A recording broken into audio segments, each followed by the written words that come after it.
they could do. So I assure you that I'm not going to make fake promises.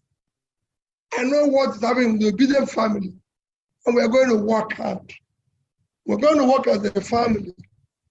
You know, I can't preach. Like when I came to Anambra State, I kept telling them, I can't do all this and come and fail. It will be, you know, people didn't vote for me on the 25th of February. They didn't vote for Peter Obi. They entrusted their hope on me. And you can't dash their hope. It was like going to a bank to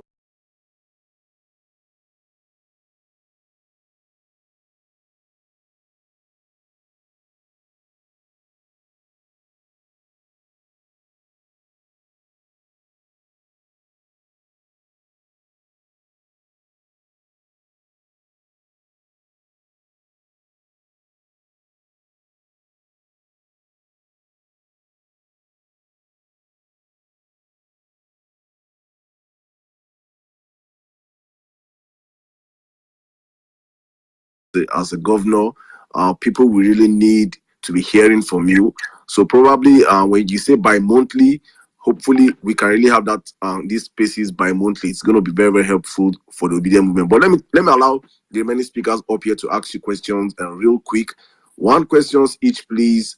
I think I'm going to take a lady, my sister Pearls, another strong voice and strong advocate for the movement, and one of your strong disciples. She's up here also. Pearls, let me bring you into the conversation now. Good afternoon. Big good evening, my sister. Okay, good afternoon, Saddam. Thank you very much for this space. Good day, David. Your Excellency, it's very good to see you here on this space. And what I have is a comment, not a question. This is something I said to you when you came here to the US in one of your meetings with the Obedience, and I'm going to say it here again. Your Excellency, I just want to say thank you very much for who you are. Thank you for stepping up to contest. And you've given a whole lot of Nigerians hope that Nigeria can actually get better.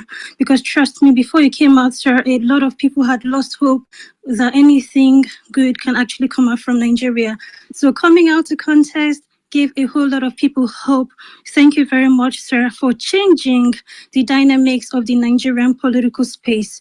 You know, so prior to the elections, I had Twitter spaces where I had over 15 commissioners that worked with you as governor, including people like Professor Stella Okuna, and they all had wonderful reports to give about you as governor of Anambra State. So I was actually looking forward to having you as president. I know you are still going to become our president. We look forward to recovering our mandate, and we're not losing hope. Like someone has said here before, we're going to be with you. You're not going to go to court alone this time around. You have many people like me, Saddam, a whole thousands of Obedient standing for you. We are with you, sir. We just want to say thank you. We appreciate you. We love you. And keep being who you are. Just keep being who you are, sir. Thank you very much, sir. Thank you. Thank you, my sister. And you too for what you're doing by believing in what we're doing. And like I keep saying, if there's anything you think I'm doing wrong and everything, please be able to voice it out. Let's discuss it. You know, I want to learn as well. You know, there's a lot I can learn from all of you on how we can do it better. Thank you, sir. Mr. Batunde, you've been here for long, so I don't know if you want to ask a question or a comment. You have the space, sir. Now. Good evening. Good evening, Saddam. Thanks very much. Thank you very much, everyone, for being so steadfast. Your Excellency, Mr. Peter Obi, I want to thank you for being as steadfast and as persistent as you have been in this fight. I want to thank you for your courage, for your grace under fire. You've been just fantastic and exemplary to those of us who are politicians and millions more who were not politicians but are now politicians because of you. The question I wanted to ask is more of a developmental question. In view of the huge debt overhang, and in my opinion, the deliberate plunging of Nigeria into needless debt over the last 8 years, Do you think, sir, that once the mandate is recovered, because I believe that by the grace of God it will be recovered, do you think that we will have enough to fix our specifically transport infrastructure problems? Because I personally believe that our GDP is, the reason our GDP is low is because of the relatively poor transportation infrastructure that we have, both roads and trains and water transportation. We just seem to be determined not to maximize what we have. We haven't even finished trading within Nigeria itself. The volume of trade inside Nigeria, in my opinion, is very, very low because of our transportation problems. Thank you, sir. Well, I will differ a bit with you. It's not just trade. The level of productivity is very low. That includes what you said, volume of trade, volume of transportation infrastructure, everything is low. And like I said before, let me tell you about debt. There's nothing wrong with debt. It is what you use the debt to do that is a problem. All the G7 countries that you see that are meeting, and they call them the 7 most developed economy. None of them owes less than 70% of its GDP. To the best of my knowledge, unless it changed yesterday. America now, with about 25 trillion GDP, is battling with that 1 trillion debt. That's the biggest economy. Followed by China in size, but China is low when you compare to per capita. So I'll say followed by Japan. And Japan is going to over 30%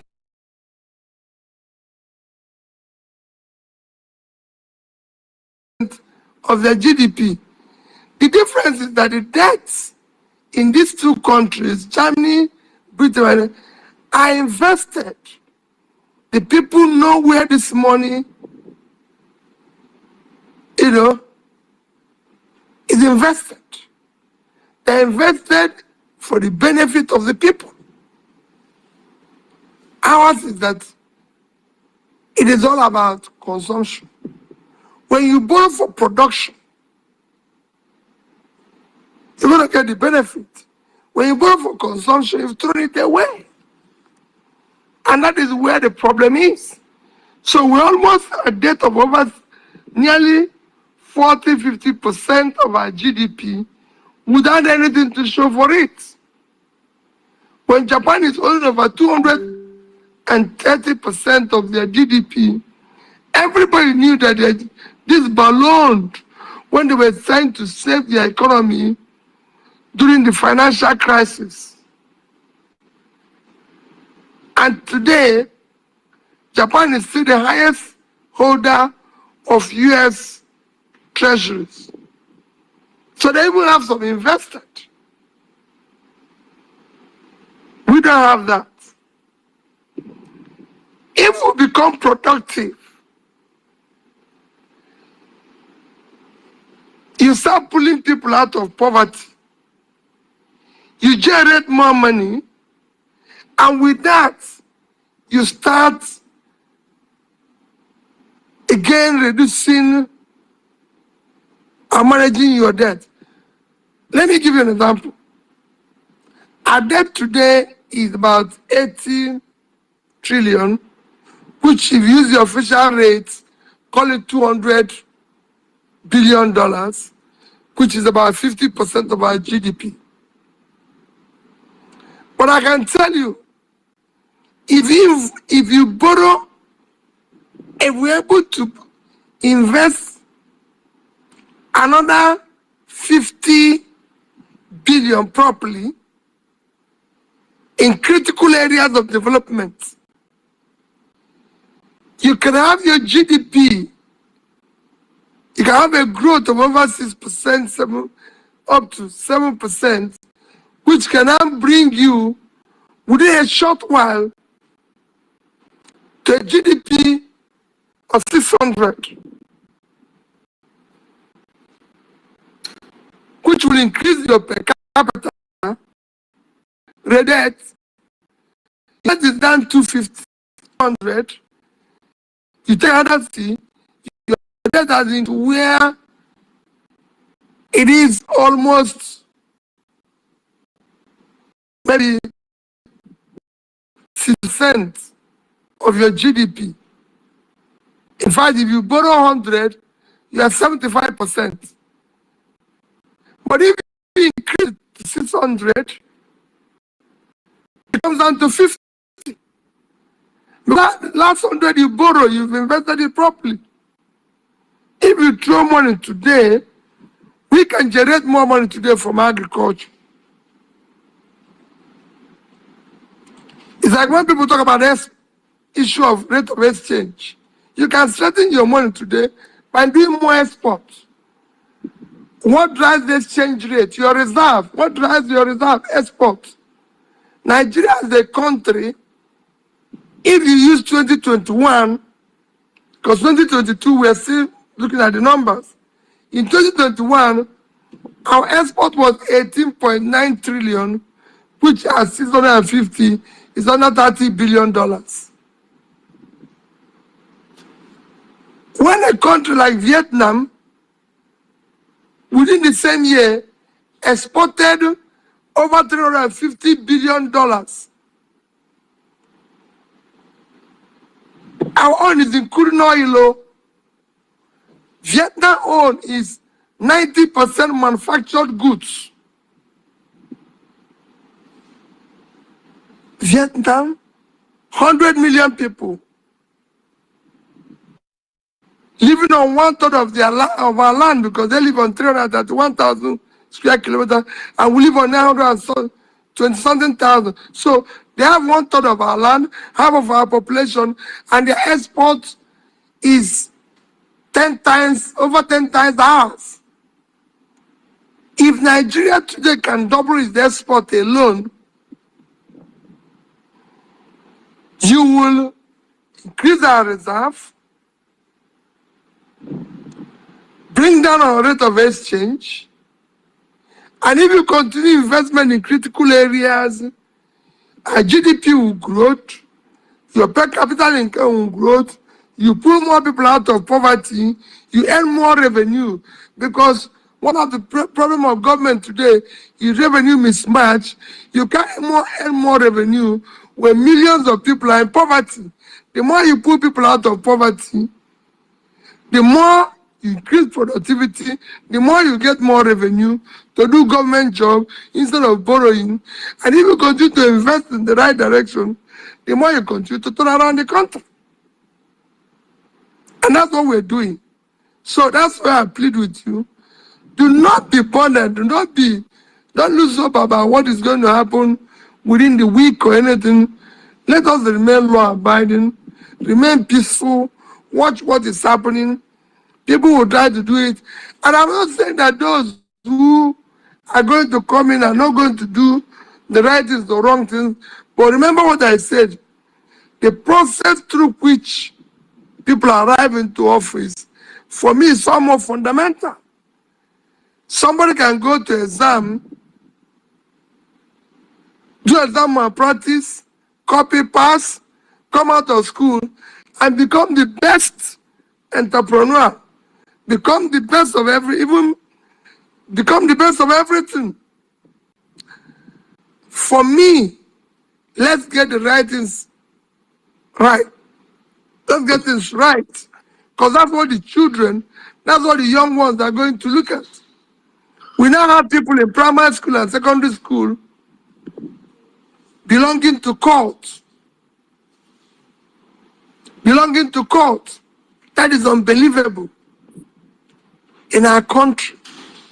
Why do you think they're doing that? Because they've seen their parents do the wrong thing. We must stop that. And that's where I am. And that's why I plead with you people, please, as we go through this pain, let us stay together. Let us vow to do the right things. Let us vow to do that people should have the right character. We want to see the right people where people can tell us who they are, the background, live the normal life. Nobody is a saint. Nobody will claim to be one. I don't. Maybe I've made some mistakes in the past. Maybe I've done some things wrong. Maybe I've done this. But like I always say, I can't say I've knowingly done this thing, which is wrong. I can't say, oh, I've given this resources to manage. Somebody asked me a question about a month ago. He said, Peter, supposing tomorrow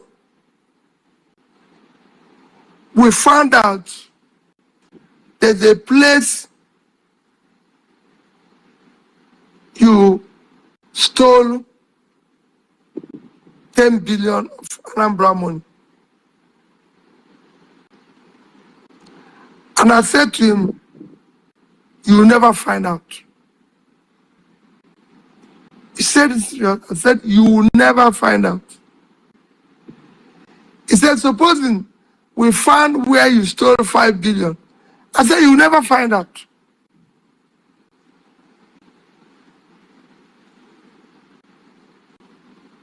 And I said to him, but let me tell you, remember what I said, you will never find out.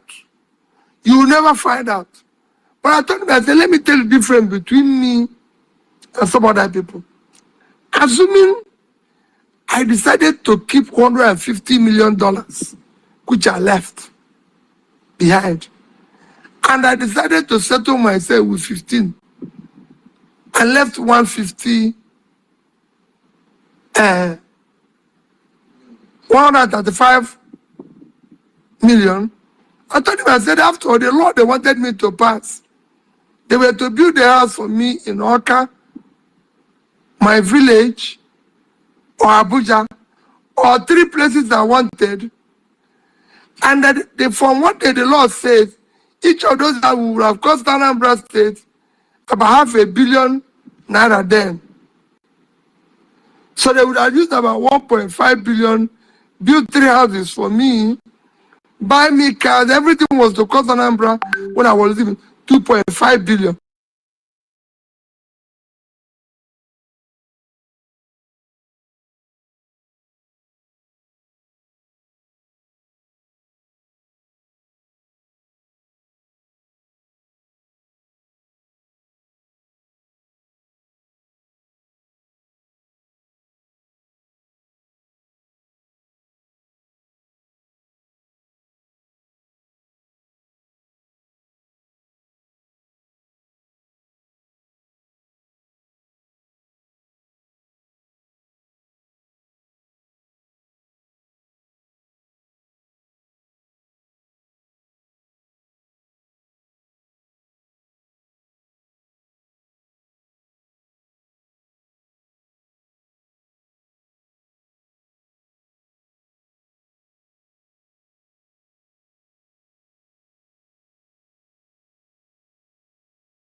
Yeah, good evening, everyone. Good to be back again. This is Africans in Diaspora Online Network, and it's always a pleasure and it's always a joy to be here again. I know I've been here before the elections, and so many things happened. So many things happened. Since on Saturday, I would say most people in Nigeria, they will be wearing gloom faces. All right. People said they cried sleeping, wake up. They cried sleeping. They said crying, and they wake up crying. Well, and in Nigeria, just imagine no celebrations is going on, nothing like that is happening. Damn too bad. Let me please press conference video of His Excellency Mr. Peter Obi. Let me play the video of his press conference today. Okay, let me play it. Hi people, let me again correct one impression, because I've seen some people saying in the media that I released one news or the other. I have never, directly or indirectly, spoken or released any message since after voting on the 25th. My last comment to the media was immediately after voting on the 25th, and I've never done so until now. So whatever you see in the media, please disregard. It's not coming from me, directly or indirectly. This is my first time of speaking, coming out to the media, and I thank all of you for your understanding. For me, it's a very simple thing, is to speak to Nigerians who on the 25th of February trooped out en masse as committed citizens to participate in what all of us know as what are called existential election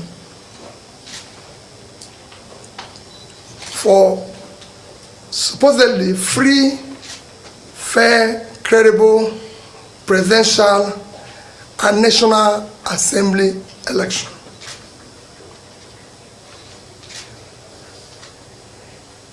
We enjoy, and in all things we give thanks to God. For me, number one thing is gratitude. Gratitude to God Almighty that continue to protect and bless our dear country, Nigeria. Number two is gratitude to Nigerians that participated in the election, answering the call as true citizens in our dear country. Number three is gratitude to those of Nigerians, especially the youth, that believed and worked tirelessly for a new Nigeria, and trusting that new Nigeria on that thing and my good self. I thank them for their hard work. Gratitude to the obedience youths, those who believe that a new Nigeria is possible. And I say to them that a new Nigeria is possible, and we'll work for that new Nigeria that is possible. Their resilience, their hard work for a new Nigeria should not be waned. Daddy and I remain committed to that new Nigeria. I know how they'll be feeling now because of the way the elections have come and gone. The commitment and resilience of Nigerians, even in face of unwarranted panic attacks is a testimony that a new Nigeria is indeed possible. I look at people like Lady Jennifer Ifedi, who was stabbed but insisted on voting. And that gives me courage to believe that a new Nigeria is indeed possible. And there's so many other Nigerians. The election that we just witnessed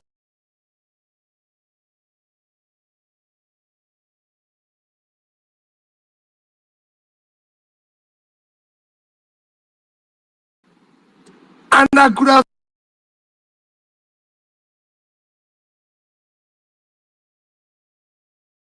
conducted and results announced as programmed. It is a clear Vous rêvez d'avoir votre propre entreprise? vision Ne rêvez plus. Créez from votre electoral entreprise rules and avec Newco. guidelines as we were promised.